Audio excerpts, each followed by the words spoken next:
দেখো বস, আজকে হলো 15ই আগস্ট, স্বাধীনতা দিবস। আমরা যারা ভারতীয় প্রবাসী, বিশেষ করে কর্মসূত্রে বিদেশে থাকি, আমাদের জন্য 15ই আগস্ট দিনটি অন্তত গর্বের, আবেগের এবং একই সাথে গভীর অনুভূতি।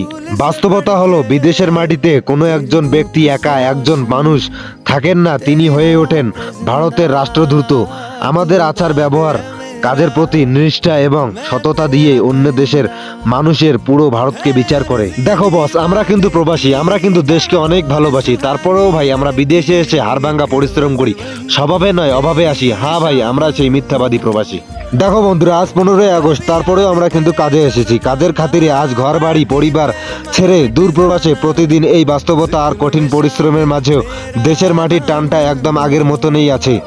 আজ 15ই আগস্ট প্রবাসের বুকে দাঁড়িয়ে বুক ফুলিয়ে বলতে পারি, আমি ভারতীয়, আমি আমার দেশকে ভালোবাসি।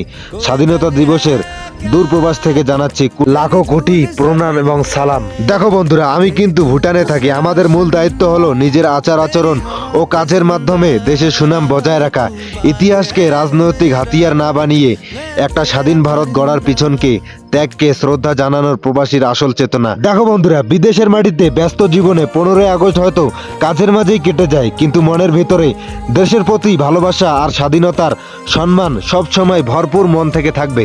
কাজের প্রয়োজনে আজ হয়তো প্রবাসের মাটিতে দিন কাটাই, কিন্তু বুকের ভেতর সব সময় স্থাপিত হয় আমার প্রিয় ভারতবর্ষ। আজ 15ই আগস্ট আমাদের স্বাধীনতা দিবস।